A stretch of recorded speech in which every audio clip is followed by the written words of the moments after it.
Masachet Baba Kama, résumé du Daf Gimel. La Gemara est en train de rechercher.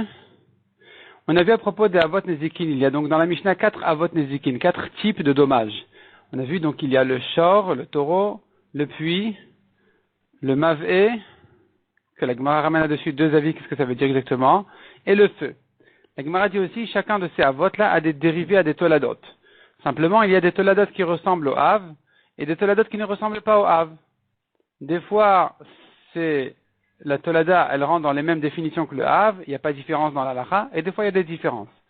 La Gemara fait toute une recherche pour savoir quelles sont les toladot qui ne ressemblent pas au Hav. Donc la Gemara avait commencé dans le daf précédent sur Keren, la corne qui est encornée, on n'a pas vu vraiment de différence entre la corne qui est encornée, ou les toladot qui sont comme par exemple si la bête elle a mordu.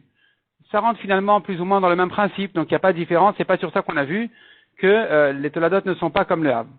La Gemara dit peut-être que ça se rapporte sur la dent ou la bête qui est piétinée.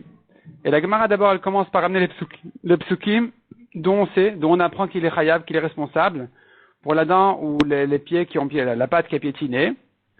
Et une fois que la Gemara ramène les psukim dont on apprend qu'il est chayav et qu'il n'y a pas de différence si en mangeant elle a détruit complètement, déraciné complètement ou bien que ça va repousser, pas de différence non plus si la bête elle est partie d'elle-même ou que c'est le propriétaire qui l'a envoyée là-bas. Dans tous les cas il est chayav. En tout cas, quels sont les toladot de chêne, la dent, tout dommage dont la bête en tire un plaisir. Par exemple, elle s'est frottée sur un mur et voilà que le mur est tombé. Elle s'est roulée dans des légumes et voilà que donc elle est abîmée. La Gemara dit mais finalement ça ce sont des toladot qui ressemblent exactement à un chêne. Ça rentre dans les mêmes principes que d'avoir mangé.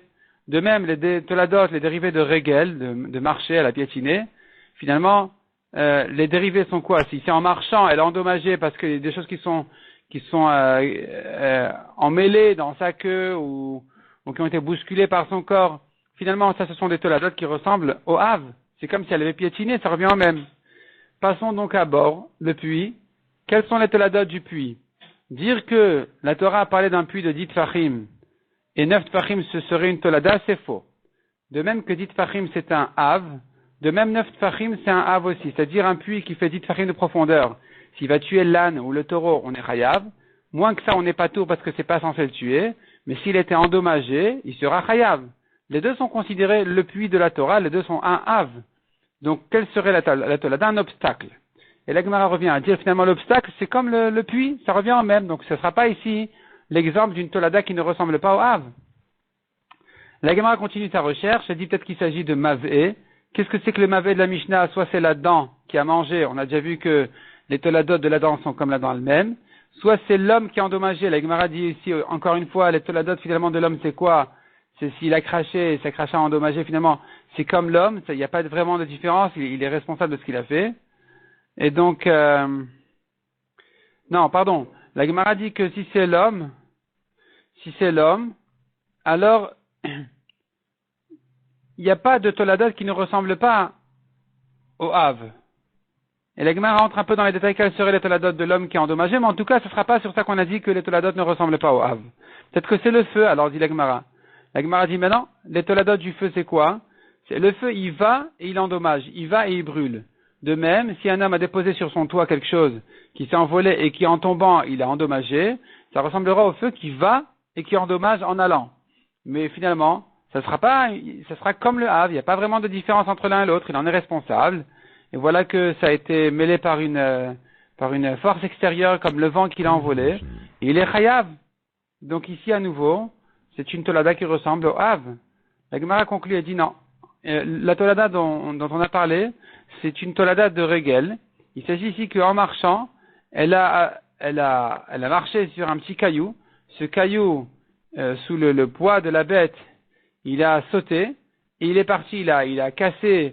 Il a cassé des ustensiles, il a cassé quelque chose, et sur ça, il sera chayav que de la moitié du dommage. Ça, c'est une tolada de régel, qui n'est pas exactement comme régel, parce que pour un dommage de régel habituel, on est chayav. Tout le dommage. Il doit tout dédommager. Tandis qu'ici, il n'a pas besoin de dédommager entièrement. Il peut se suffire de payer que la moitié du dommage, dans ce cas-là, et donc ça sera une tolada qui ne ressemble pas à son hav. La Gemara continue dans la Mishnah et nous ramène le cas de Mav'e. Qu'est-ce que c'est que ce Mav'e? Selon Rav, Mavé de la Mishnah, c'est l'homme qui est endommagé. Selon Shmuel, Mavé, c'est la dent qui a mangé. La Gemara ramène les psukim de Rav, de Shmuel. Et puis, la raison pourquoi Rav ne dit pas comme Shmuel, pourquoi Shmuel ne dit pas comme Rav, chacun va expliquer à sa manière la Mishnah, qui a dit que le taureau ne ressemble pas au Mavé, le Mavé ne ressemble pas au taureau, c'est-à-dire que tu ne peux pas prendre l'un de l'autre. Donc, selon Shmuel, qui c'est ce Mavé dont on a parlé? C'est la dent, on a dit. Donc, la dent ne ressemble pas au taureau, ça voudrait dire on ne peut pas prendre la dent de la corne, ni la corne de la dent. Ou bien, selon la correction d'Agmara dans le suivant, on ne peut pas prendre la dent du pied qui a piétiné, ni le dommage du pied, donc de la patte qui a piétiné, de la dent. Parce que chacun a ses caractéristiques, on ne peut pas prendre l'un de l'autre.